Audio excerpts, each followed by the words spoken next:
Have you ever wondered, what if the safest place in your life was actually hiding the darkest nightmares?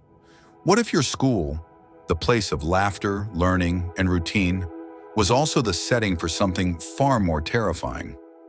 These aren't movie plots. They're real stories, told by real people. Whispers in dark hallways, shadows behind glass, footsteps in a basement where no one should be. Tonight, you'll hear them all. The lights are off, the doors are locked, and something is coming. Story 1. The Dark Hallway and the Knock from Hell. It was a Friday afternoon, the final period of the week, the last suffocating stretch before the long-awaited spring break. The air in the math classroom felt heavy, dragging us all down with exhaustion. The flickering fluorescent lights above buzzed with a dying hum, barely holding on. Mr. Johnson, known around school for being way too laid back, decided to skip the lesson and let us play trivia games instead. Laughter and chatter filled the room as everyone slowly shook off the boredom. Until that moment. All teachers, initiate lockdown immediately. This is not a drill. The voice of our principal cracked through the intercom, frantic, broken. The room fell into instant silence, then chaos. The lights went out. The door slammed shut. Mr. Johnson hissed, "Everyone, down! Get in the corner!" Not a sound.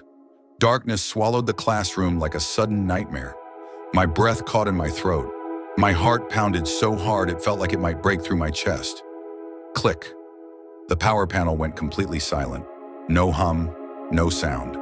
The school, usually filled with echoes and footsteps, was now nothing but a void of eerie stillness. Then from deep within the hallway, a scream tore through the silence. "Come out! I'll kill every last one of you!" Footsteps, heavy, frenzied, hammered down the cold tile floors. Girls in my class started to cry quietly. One of them collapsed into her seat, covering her mouth with both hands to muffle her sobs. Bang, bang! The man began slamming his fists into the metal lockers lining the corridor. His voice echoed like something dragged straight from hell. And then, bang! A violent knock right at our classroom door. My whole body trembled. My hands wouldn't stop shaking. I felt like I was about to pass out. One of the girls screamed, barely able to speak. "Please, don't come in. Please!" The man roared, "Open up! Open this door!" He pounded harder. It sounded like he was trying to rip the door off its hinges with his bare hands. Mr. Johnson covered my mouth just as I let out a choking sob. And then, silence. He stopped. We sat frozen as the sound of his footsteps slowly faded away, blending into the sound of wind howling through the cracked windows. No one moved. No one even breathed, for what felt like an eternity. 15 minutes later, the intercom crackled again. The principal said the situation was under control. No one believed him. He explained that a strange man had broken into the building, assaulted a staff member, and vanished. The school had no cameras, no security. No one knew who he was, where he'd come from, or if he was armed. Hours later, a night shift janitor found muddy footprints near the rear storage shed. The door was hanging wide open. On the floor, faint blood stains, still wet. To this day, we never found out who he was, what he wanted, or if he ever left. Some nights, when the hallways go dark and the school is silent, I swear I can still hear that knock.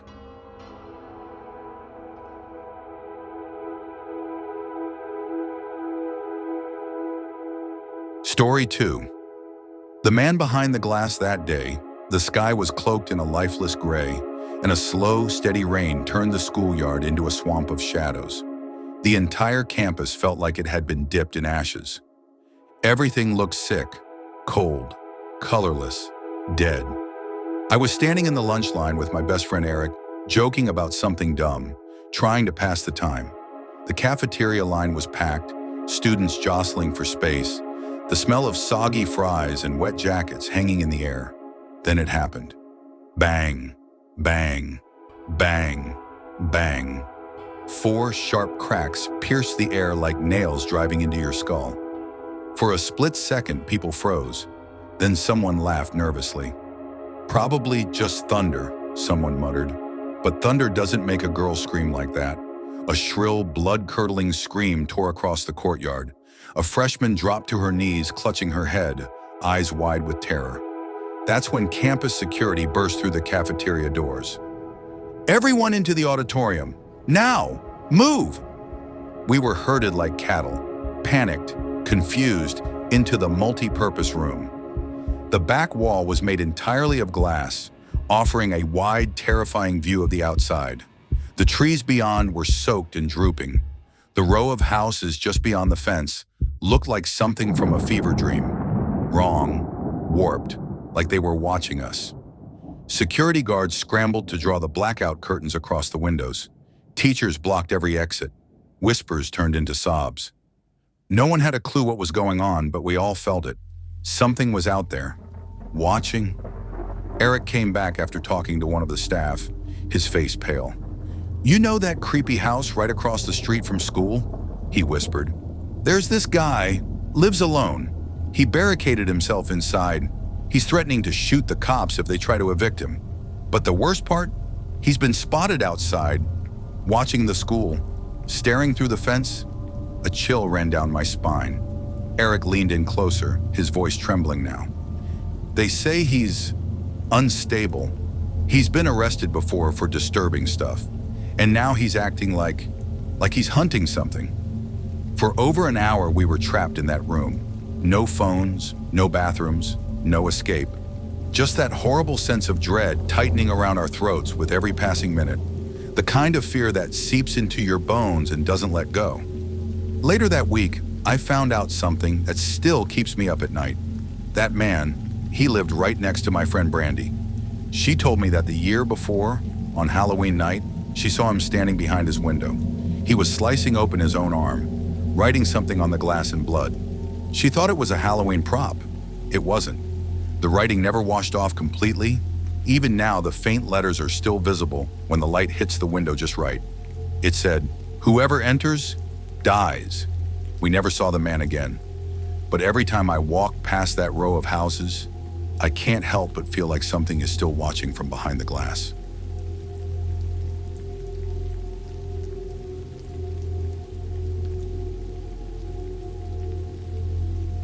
Story 3, The Shot in the Basement. My name is Kevin. I had just graduated and landed a job as an IT technician at my old high school. It felt surreal, walking the same halls I used to drag my feet through as a student. But now with a staff badge on my chest, they assigned me to the basement office. It wasn't really an office, more like an old tech storage room turned workspace, far below the classrooms, beyond the reach of sunlight or cell signal. Just 3 people worked down there, and most days it felt like we were forgotten entirely. Cold, quiet, cut off from the rest of the world. That place had its own atmosphere. You could hear your own heartbeat down there. It was just past noon on a rainy Wednesday. I was halfway through a soggy sandwich, scrolling through a software update, when the landline phone rang, an old rotary one with a buzz that always made me jump. I picked it up. The voice on the other end was frantic. A woman from the front office. "Lock the door, now! Someone suspicious is in the building." My blood turned to ice. I stood up in a panic, but then remembered.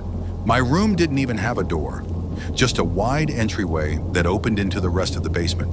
The only way up was a stairwell behind me, and the door at the top had been broken for months. There was nowhere to hide, nowhere safe. I killed the lights, shut down my monitor, and slid under my desk. The only glow came from my phone screen. I texted Dave, my co-worker who was supposed to be on the other side of the basement. No reply. Then, creak. The stairwell door opened.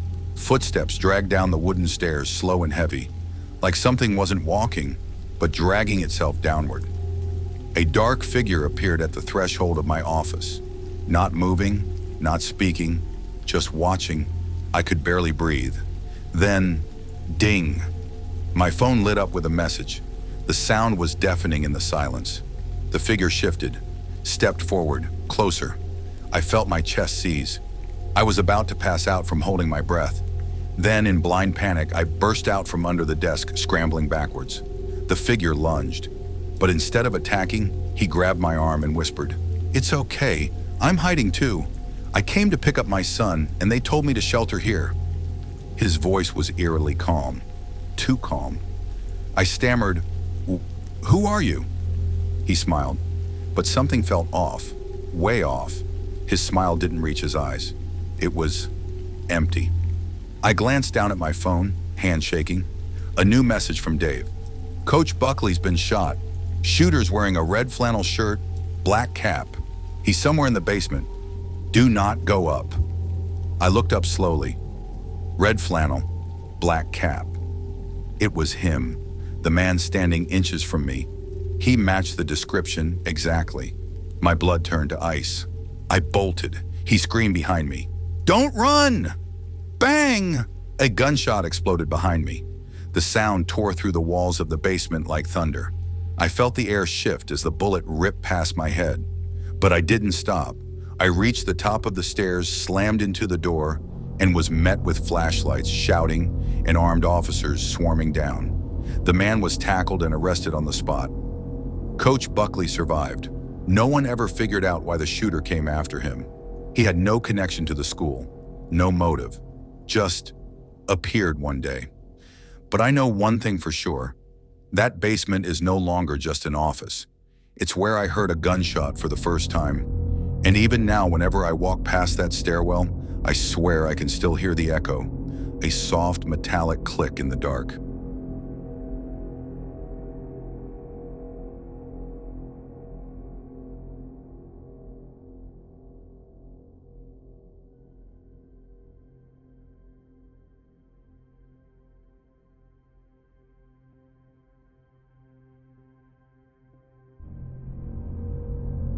Three stories, three encounters that blurred the line between reality and nightmare. And still, no one knows the full truth. Because sometimes the scariest thing isn't a ghost, it's a human being. If you still hear footsteps when this video ends, don't worry, you're not alone anymore.